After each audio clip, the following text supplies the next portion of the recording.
Hello you guys, what is up? Welcome back to my channel. Welcome to a monthly budget with me, which I feel like I have not done in a hot minute. I've just been, life has been crazy. If you know, you know, but I figured it was time. I feel like we have some new financial goals coming, and there's just like obviously so much that happened in May. If you missed it, we got engaged. I'm sorry, I'll never be able to shut up about it because I'm just so excited, and it's so cheesy, but I found my person, and so I'm just so excited. I'm very type A, so the thought of like planning a wedding or elopement was like so exciting to me. But anyways, if you're new here, hi, hello, my name is Carter. I talk all about getting through life in your 20s unfiltered, and I love to talk about personal finance because not a lot of people do. I went on a debt-free journey paying off my student loans during the pandemic, and that's when I realized that I actually do like personal finance. I had such a bad relationship with money like in my teen years and my early 20s. I had a spending problem, and I feel like I'm slowly healing my relationship with money to make it a more positive thing. And yeah, so I'm super excited. I said this in my monthly reset, but I did switch over to a new budget spreadsheet to try out. I'm always trying new spreadsheets out as someone who like loves sharing personal finance tips with you guys. I think it's so important to always be trying new things, and so I'm gonna give it a go for another month. I do really like it. I think I might make some tweaks to it. That's the thing. I've never found a spreadsheet I like 100% love. It's always like, oh, I like this spreadsheet, but I'm gonna like tweak some things and make it my own. All right, if you guys are new here, because I feel like sometimes this is like where new people come in. In terms of my income, I work a part-time corporate job so that I can focus on YouTube full-time. So I work 3 days a week, but those hours kind of flex. Like I'm contracted to work at least 3 days a week, which I think is what, like 20 something hours a week? Yeah, 22.5 hours a week, but sometimes I work more. I kind of consider myself like a freelance employee in the sense that like I just keep track of how many hours I work, and at the end of the week I let the staffing office know. Some weeks it's a full 37.5, some weeks it's 22, some weeks it's 25, so my pay does fluctuate. And this year I transitioned from a sole proprietor for my business, which is like YouTube and social media, to a incorporation. And so now things are done a little bit differently. So my brand deals, my AdSense go through my business account, and then I pay myself a certain dividend every month. So what you guys see in terms of my business income is like not how much the business makes, but how much I'm paying myself from the business. And I try to keep that number as low as possible, obviously for tax purposes. So I feel like I'm on brand today. I've got a green energy drink, green shirt. Let's jump into it. I feel like I'm still kind of figuring out this budget spreadsheet, so might take me a little bit longer to film this video, but let me take you guys around my, I was gonna say MTV crib, but my spreadsheet.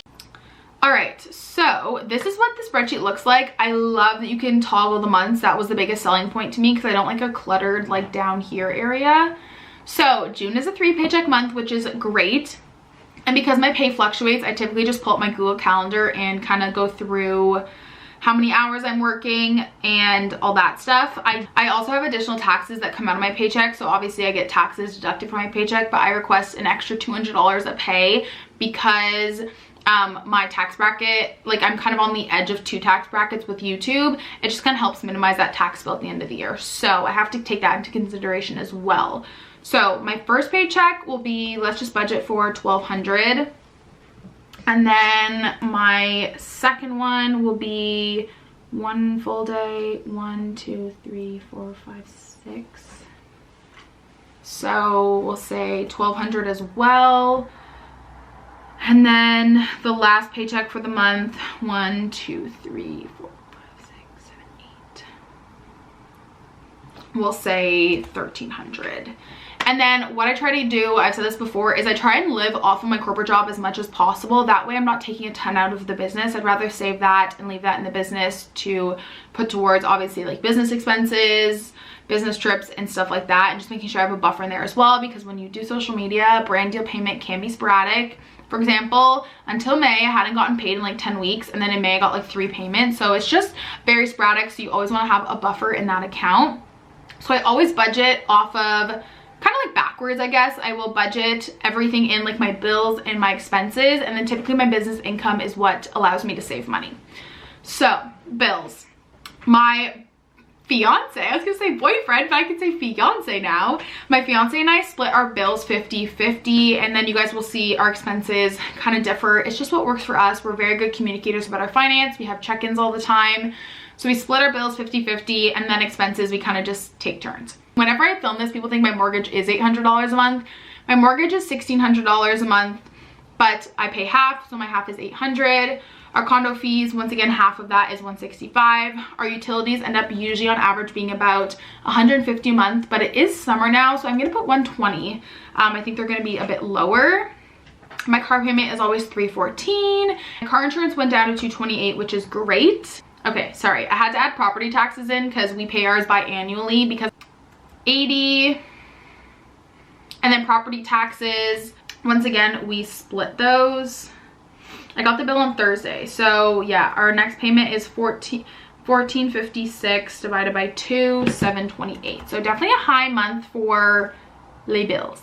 My bills are about $1,700 a month, but with the property taxes, it'll be a high month, $2435. Subscriptions, so my Kindle Unlimited is $12. I'm fairly new to paying the Netflix. I think it was $10. I think it's like $6.89. Paramount Plus, I think, let me check what it was last month. Oops. Oh, $11.29. Okay, that is perfect. So we have $33 in subscriptions. And now expenses. So I have transitioned into like a very just like mindful and conscious way of spending. I just really believe every month is different, and some months you might eat out a ton, and some months you might spend a lot on coffee, and some months you might buy yourself clothes. Like every month is just different, but I like to keep my credit card in like a certain amount, kind of like window on the low end and high end. And so in the budgeted categories as like a guideline, just to give me an idea, because it really forces me to kind of go through my calendar and see like what events do we have this month and add things up. That way you're not surprised. I feel like if I were to just say like, okay, I'll just like spend whatever, and then my credit card bill is $2,000 at the end of the month, I'm gonna be like, where the hell did that come from? But when I look at the categories and break it down, I just find it a bit easier and kind of know what to expect my credit card to be. So meal kits, we get meal kit every single week for like $60, so we spend $240 a month on meal kits. Groceries this month, I'm gonna put $200. I might even put $250 because we are gonna take a little weekend getaway, so we'll be buying some stuff for that. But that just covers produce, lunches, breakfast, all that kind of stuff. And since I work from home and I don't eat out a lot, I just like to have a lot on hand, like sandwiches, good stuff for lunches, all that jazz. Coffee shops, I'm gonna put 15 because I have a lot of gift cards I need to use up. Eating out, we are, like I said, taking a weekend trip this month, and so I'm gonna put 150. We're not really big eating out kind of people, like we don't really go to restaurants, so I'll put 150. Appointments, the only thing I know that I'm getting done in June is I have a nail appointment. I get my nails done every 3 weeks, so I'll put $56.50 is how much it costs. Shopping, I'd love to say 0, but I mean, that just to me is like a very restrictive, so I'm gonna put 100. Gas, I'll put 150 because we are, like I said, taking a little weekend trip. Treating others, what is going on this month? We have a wedding, so that we always give cash just because I think cash is just the easiest way to do it, so $100. My brother also has his graduation, so I'm gonna put 200 because I'll take out cash and put those in the envelopes.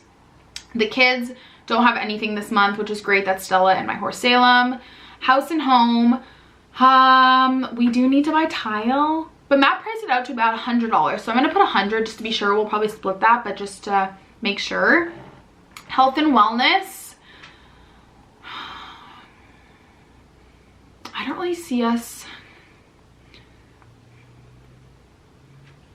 I just stocked up on like face wash, sunscreen, my birth control. Like I don't really think we need much, but I'll put 50 to give me wiggle room. Vacation, actually here, what we're gonna do, we're gonna put 100 for eating out, because then I'll put the eating out and vacation in this category. And I'm trying to think of what we're gonna do. We're there for 2 nights. I really do see us eating there since we rented a whole cottage. Like that's why I rented a whole cottage. It's like a little pricier, but also when you look at the cost of a hotel, we're going to Prince Edward County, and the cost of a hotel was like $400 a night, and an Airbnb was $500 a night, like a lakefront cottage. And I'd rather spend that extra $100 a night and have a whole cottage, be able to bring Stella, be able to swim, not have to go to the public beaches, and then we have a full kitchen, we can make food. So I feel like we'll bring groceries, and maybe I'll say 150, because we'll eat out maybe one night. So we'll get takeout probably on the way up Friday. Saturday night we'll go out for dinner, and then maybe breakfast. So yeah, let's just say 150. Engagement, wedding, I don't I'm gonna say 0 so far. I don't really know. We're not like in a huge rush. I don't know why this always, okay, this one always stands out and it's always in the wrong font. Okay, and then Amazon, I never like set an amount. I just like to keep track of how much I spend, because that's how you know I've been like feeding into the TikToks is when I'm spending a lot on Amazon. So buy anything on Amazon that I don't need, but that's not always the case.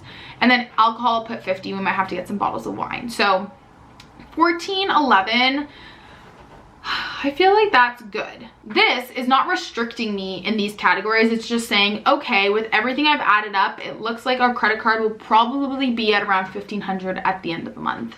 And so I'm not like sticking by these. I mean, I'm not gonna go spend $500 on groceries, but it just gives me a rough idea for the month ahead. Oh, it's Stella's birthday. So I'm gonna put $50 in Stella's category. I almost forgot about that. How could I forget my child's birthday? So then at this point, I go back and I see, okay, so see, it'll say I'm negative $279 right now. I typically pay myself from the business between $1,500 to $3,000 a month after taxes. So it'll say I'm negative $279, and now I'll go over to my savings and I'll fill those in, and then that number at the end will give me what I need to pay myself from the business to equal out. Hopefully this makes sense. I feel like I do things a little differently than people on the internet, and it gives me anxiety sometimes, but I hope like what makes sense in my head makes sense to you guys. We are starting to save for a wedding and elopement, which is exciting. We've kind of figured, Matt is the kind of guy that like has everything in one savings account. I need like buckets, like I need everything like divided up. And so he's just like, oh yeah, I'll just pull from my savings when I need to. And I'm like, no, but I need a wedding fund. Like I need everything separate. I'm just very visual and type A. So I think I'm gonna do an in-depth video on like my new financial goals. But as of right now, the plan or my rainy day savings is fully funded. Wedding and elopement, I've been saving $250 a month. And that will go towards like obviously deposits and stuff. But I think that's a good amount since we're not planning on, I say wedding, but we're not sure if we want a micro wedding or an elopement. So I just say wedding, it's easier, until May 2025. So we have like almost, well, we do have 24 months basically to save. So I feel like 250 is a good start right now because we do have other goals right now, like investing. And then obviously when we get closer to, we can start saving more. But as of right now, I'm comfortable putting that money aside every month and then still focusing on my like investments. Short-term savings, that was any like 2023 goals we had, which was to buy DVC, Disney Vacation Club. There's a lot up in the air right now. Like there's just some big things happening in the next few months, and we're like now planning a wedding and stuff. And so not that our savings goals are on pause, but I was saying to Matt the other day, I just feel like there's so much to save for now that like I don't even know where to put my money, and I'm not good about like dividing my eggs in different baskets. I'm like a put everything in one basket kind of girl. So I'm trying to get used to saving, like instead of saving $1,000 in one basket, is saving like little bits in each basket. So that's something I'm working on. My camera's gonna die in 1 sec. But yeah, I have a hard time like putting my eggs in different baskets. For me, I'm like, okay, I'm fully sending it in the wedding savings instead of being like, I can do a little bit in every single basket. So that's something I'm trying to work on and something I honestly struggle with. So 250 for now. I have so many bug bites on my neck. You can tell it's spring in Canada. TFSA, I would still like to put 500, and I still like to put 500 my RSP. That's kind of like my plan right now. We are pausing putting extra money on the home loan just because there's just like a lot up in the air right now. So we're just gonna put a pause on that for the time being. So now this is like my, what I call like my ideal monthly layout. I feel like I stray away from using the word budget. I don't know why, but this is like my monthly money plan. So then I go over here and it'll say I'm negative $1,500. So I know that in order for everything to go according to plan and not pay myself too much, I need to pay myself about $1,500, but I'll say $2,000 because I like to have a bit of a buffer. So that leaves me with $470 as like a buffer in my checkings account.